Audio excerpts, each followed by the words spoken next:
ಕುಮಾರಸ್ವಾಮಿ ಅವರು ಸುವರ್ಣಸೌಧ ಕಟ್ಟಿಸ್ಲಿಕ್ಕೆ ಹೆಲ್ಪ್ ಮಾಡಿದ್ರು ಅಂತ ಹೇಳಿ ಕುಮಾರಸ್ವಾಮಿ ಸ್ಥಾನವನ್ನು ನೀವು ಶಾಸಕಾಂಗ ಪಕ್ಷದ ನಾಯಕರಾಗಿ ನೀವು ತುಂಬುತ್ತಾ ಇದ್ದೀರಿ. ಆದ್ರೆ ಎಲ್ಲೋ ಒಂದ್ ಕಡೆ ಆಗಿ ಆ ಕುಮಾರಸ್ವಾಮಿ ಅವರು ಸದನದಲ್ಲಿ ಅವರು ಒಂದು ಮಾತಾಡ್ತಿರುವಂತ ದಾಟಿ ಪ್ರತಿನಿಧಿಸಿದಂತ ಒಂದು ಶೈಲಿ, ಆ ಶೈಲಿಯಲ್ಲಿ ನೀವು ಒಂದು ಎಷ್ಟು ಮಟ್ಟಿಗೆ ಸಕ್ಸಸ್ ಆದ್ರಿ ಅಂತ ಹೇಳಿ. ಈಗ ಕುಮಾರಸ್ವಾಮಿ ಅವರಿಗೆ ಕುಮಾರಸ್ವಾಮಿ ಅವರೇ ಸಾಟಿ. ಹಾಗಾಗಿ ನಾವೆಲ್ಲರೂ ಕೂಡ ಇನ್ನೂ ಹಲವಾರು ವಿಷಯಗಳನ್ನ ತಿಳ್ಕೊಂಡು ಮಾತಾಡುವಂಥದ್ದಾಗಬೇಕು.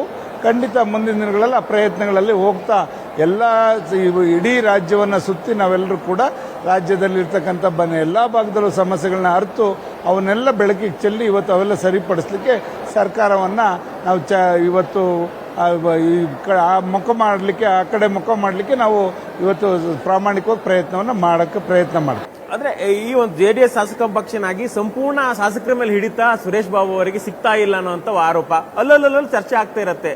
ಲಾಂಜ್ ಅಲ್ಲಿ ಇರ್ಬೋದು, ಬೇರೆ ಬೇರೆ ಕಡೆ ಚರ್ಚೆ ಆಗ್ತಾ ಇರುತ್ತೆ. ಸರ್, ನಿಮ್ಗೆ ಹಿಡಿತ ಸಿಕ್ಕಿದ್ಯಾ? ಖಂಡಿತ ಇಲ್ಲ. ನಮ್ಮಲ್ಲಿ 18 ಜನ ಶಾಸಕರು ಕೂಡ ಒಟ್ಟಾಗಿದ್ದಾವೆ. ಅದರಲ್ಲಿ ನಮ್ಮಲ್ಲಿ ಭಿನ್ನಾಭಿಪ್ರಾಯಗಳಿಲ್ಲ. ಆದರೆ ಒಂದೊಂದು ಸಂದರ್ಭದಲ್ಲಿ ಕೆಲವು ಮಾತುಗಳಾಗ್ತಕ್ಕಂಥದ್ದು ಸಹಜ. ಒಂದು ಮನೆಯಲ್ಲಿ ಎಲ್ಲ ಕಡೆನೂ ಕೂಡ ಎಲ್ಲರ ಅಭಿಪ್ರಾಯಗಳು ಬೇರೆ ಬೇರೆ ಥರ ಇದ್ದಾಗ ಈ ಥರ ಆಗ್ಬೋದಿತ್ತೇನೋ ಅಂತಕ್ಕಂಥ ಅಭಿಪ್ರಾಯಗಳು ಹೇಳ್ತಕ್ಕಂಥದ್ದು ಸಹಜ. ಆದ್ದರಿಂದ ನಮ್ಮಲ್ಲಿ ಯಾವುದೇ ಭಿನ್ನಾಭಿಪ್ರಾಯ ಇಲ್ಲ. ಎಲ್ಲರೂ ಕೂಡ ಖಂಡಿತ ಒಟ್ಟಾಗೇ ಇದ್ದೀವಿ. ಅದರಲ್ಲಿ ನಮ್ಮಲ್ಲಿ ಸಂಶಯ ಇಲ್ಲ ಅಂತ ಹೇಳಿ ಬಂದಿಲ್ಲ ಅಂತ ಹೇಳಿ. ಯಾಕಂತ ಹೇಳಿದ್ರೆ ಈಗ ಒಂದು ವಿಚಾರವನ್ನು ಪ್ರಸ್ತಾಪ ಮಾಡಿದಾಗ ಶಾಸಕಾಂಗ ಪಕ್ಷದ ರಕ್ಷಣೆ ಬೇಕಾಗುತ್ತೆ ಸದನದ ಅಥವಾ ಸರ್ಕಾರವನ್ನು ಪ್ರಶ್ನೆ ಮಾಡಲಿಕ್ಕೆ. ನೀವು ನೆರವು ಕೊಡ್ತಾ ಇಲ್ಲ. ನೆರವು ಖಂಡಿತ ಇಲ್ಲ. ಎಲ್ಲದಕ್ಕೂ ಕೂಡ ಈಗ ಮೊದಲನೇದಾಗಿ ಕಳೆದ ಸದನದಲ್ಲಿ ನಮ್ಮ ಏನು ಶರಣಗೌಡ ಅವರು ಕುಂದಕೂರ್ ಅವರು ಒಂದು ಸರ್ಕಲ್ ಇನ್ಸ್ಪೆಕ್ಟರ್ ಬಗ್ಗೆ ಮಾತಾಡಿದಾಗ ಸದನವನ್ನು ಹೇಳಿ ಅದನ್ನು ಅವ್ರನ್ನ ಬೇರೆ ಕಡೆ ವರ್ಗಾಯಿಸಿ ಎಲ್ಲ ಮಾಡಿದಂಥದ್ದು ಉಂಟು. ಈಗಲೂ ಕೂಡ ನಾನು ಕೊನೆಯ ಗಳಿಗೆವರೆಗೂ ಸದನದಲ್ಲಿ ಕೂತ್ಕೊಳ್ಳುವಂಥ ಕೆಲಸ ಮಾಡ್ತಾ ಇರೋ ಉದ್ದೇಶನೇ ಅದು.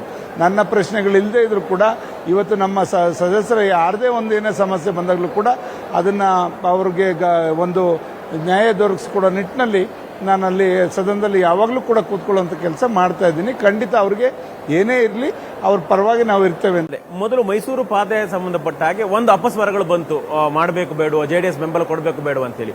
ಅದಾದ ಬಳಿಕ ಈಗ ಸದನ ನಡೀತಾ ಇದೆ. ಹೀಗಾಗಿ ಜೆಡಿಎಸ್ ಮತ್ತು ಬಿಜೆಪಿ ಒಗ್ಗಟ್ಟಾಗಿ ಹೋಗಬೇಕು ಅಂತೇಳಿ. ಆದ್ರೆ ಸಮನ್ವಯ ಸಭೆನೇ ಆಗಿಲ್ಲ ಅಂತ ಹೇಳಿ ಒಂದು ಚರ್ಚೆ ಸರ್. ಹೀಗಾಗಿ ಸಮನ್ವಯ ಸಭೆ ಆಗಿಲ್ಲ ಅಂದ್ರೆ ಸಮನ್ವಯದಿಂದ ಹೆಂಗೆ ಹೋಗ್ಲಿಕ್ಕೆ ಸಾಧ್ಯ ಅನ್ನೋ ಪ್ರಶ್ನೆ. ಈಗ ನಾವಿಬ್ರು ಕೂಡ ಎಲ್ಲ ಸಮಸ್ಯೆಗಳಿಗೂ ಕೂಡ ಒಟ್ಟಾಗೆ ಇವತ್ತು ಪ್ರಶ್ನೆಗಳನ್ನ ಹಾಕ್ತಾ ಕೆಲಸ, ರೂಲ್ಸ್ಗೆ ನಾವು ಅಳವಡಿಸ್ತಕ್ಕಂಥ ಕೆಲಸವನ್ನ ಮಾಡಿದ್ದೇವೆ ಬಿಜೆಪಿಯವರು ನಾವು. ಅದರಲ್ಲಿ ನಮ್ಮಲ್ಲೇನು ಬಿರ್ಕಿಲ್ಲ. ಎರಡೂ ಪಕ್ಷದವರು ಸದನದಲ್ಲಿ ಯಾವುದೇ ವಿಷಯ ತಗೊಂಡ್ರು ಕೂಡ ಒಟ್ಟಾಗಿ ಇವತ್ತು ಪ್ರತಿನಿಧಿಸ್ತಕ್ಕಂಥ ಕೆಲಸ ಮಾಡ್ತಾ ಇದ್ದೀವಿ.